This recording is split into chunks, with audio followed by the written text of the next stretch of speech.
எல்லாருக்கும் வணக்கம். என் பேர் அசோக். நான் இன்றைக்கி எதை பற்றி பேச போகிறேன்னா, கேலிபர் மைனிங் ஐபிஓ பற்றி பேச போகிறேன். இந்த ஐபிஓ வந்து பார்த்தீங்கன்னா அப்பர் பேண்ட் வந்து லோவர் பேண்ட் பார்த்தீங்கன்னா 402லேருந்து 424 வரைக்கும் பிட் பண்ணி எடுத்துக்கலாம். இந்த ஓப்பனிங் டேட் பார்த்தீங்கன்னா லிஸ்டிங் டேட் வந்து என்னைக்கு ஆரம்பிச்சிருக்காங்கன்னா 17th ஜூலை, 21st ஜூலை வந்து க்ளோஸ் பண்ணுறாங்க. 24th ஜூலை வந்து லிஸ்டிங் நடக்க போகுது. ஸோ இந்த கம்பெனி வந்து பிஃபோர் அவுட்லுக் போட்டுக்காட்டியும் இதோட ஃபண்டமெண்டல்ஸை பார்த்தீங்கன்னா லாஸ்ட் 3 இயர்ஸில் வந்து நல்ல ஒரு பர்ஃபார்மன்ஸ் காட்டியிருக்காங்க. அதாவது எபிட்டாவும் சரி, ப்ராஃபிட் ஆஃப்டர் டேக்ஸும் சரி, எல்லாம் வந்து சூப்பராக காட்டியிருக்காங்க. புக் வேல்யூவும் நல்லாவே இருக்குது. அப்புறமா பார்த்தீங்கன்னா இந்த கம்பெனிக்கு வேறு என்ன ஒரு பியூட்டிஃபுல்லான திங்னா, இது வந்து ஆங்கர் புக் பர்ஃபெக்டாக வச்சுருக்காங்க. அப்புறம் பார்த்தீங்கன்னா எக்ஸலன்ட் ப்ரொமோட்டர் ஹோல்டர்ஸ் பார்த்தீங்கன்னா கிட்டத்தட்ட 300 மேனேஜர்ஸ் கிட்டே ஒர்க் பண்ணுறாங்க. இவங்களோட சர்வீசஸே மெயினாக பார்த்தீங்கன்னா லாஜிஸ்டிக் சர்வீசஸ் கூட கோல் தான். ஸோ கோல் வச்சு தான் இவங்க மெயின் பிஸ்னஸே பண்ணிகிட்ருக்காங்க.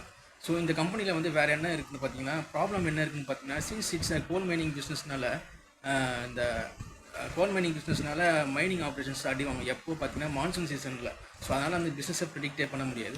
இது வந்து ஒரு ஹைலி காம்படிட்டிவ் இண்டஸ்ட்ரி. ஸோ வந்து க்ரோத்தும் வந்து ப்ராஃபிட்டபிலிட்டியும் நமக்கு எதிர்பார்க்கவே முடியாது. எப்படியோ நான் ஷேட்டர் ஆகலாம்.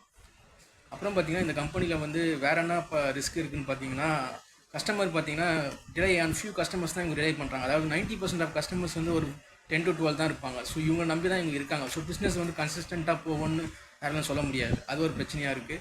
அப்புறம் பார்த்தீங்கன்னா ஜிஎம்பி பார்த்தீங்கன்னா நல்ல ஒரு க்ரோத் கொடுத்துருக்கு. 24 to 26% கொடுத்துருக்கு. ஸோ லிஸ்டிங் வந்து பார்த்தீங்கன்னா ஒரு பாசிட்டிவாக வரதுக்கு வாய்ப்பு இருக்குது.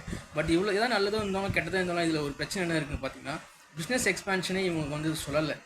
அப்படி ஆர்டர் வந்தாலும் சரி, இப்போது டக்குன்னு ஒரு ஆர்டர் வந்தாலும் சரி, அந்த ஆர்டர் வந்து டெர்மினேட் ஆகிறதுக்கும் நிறைய வாய்ப்பு இருக்குது. பெனால்ட்டி இம்போஸ் பண்ணுறதுக்கும் வாய்ப்பு இருக்குது. அதனால் பிஸ்னஸ் அஃபெக்ட் ஆகிறதுக்கும் வாய்ப்பு இருக்குது. ஸோ இந்த மாதிரி எதுவுமே இல்லாதனால இந்த கம்பெனியில் வந்து எக்ஸ்பேன்ஷன் வந்து அந்தளவுக்கு இல்லை. பிஸ்னஸ் ஃபியூச்சர் க்ரோத் என்னன்னு சொல்ல முடியல. ஸோ அதனால் இந்த ஐபிஓ நான் குவிட் பண்ணுறேன். உங்களுக்கு வந்து விருப்பம் தான் இந்த ஐபிஓ நீங்கள் பிட் பண்ணிக்கலாம். லிஸ்டிங் கெயின்ஸ் அப்போ விற்றுக்கலாம் ஷார்ட் டேர்மில். நான் லாங் டேர்ம் நான் சொல்கிறேன். லாங் டேர்மும் இது வந்து அந்தளவுக்கு பெருசாக போகாதுன்னு நான் சொல்கிறேன். ஸோ உங்கள் ஐடியா எப்படி என்னன்னு சொல்லிட்டு நீங்கள் கமெண்ட்ஸை சொல்லுங்கள். இதில் வேறு ஏதாச்சும் சொல்லணும், இந்த ஐபிஓ பற்றி சொல்லணும்னு நீங்கள் நினச்சிங்கன்னா கமெண்ட்ஸை சொல்லுங்கள்.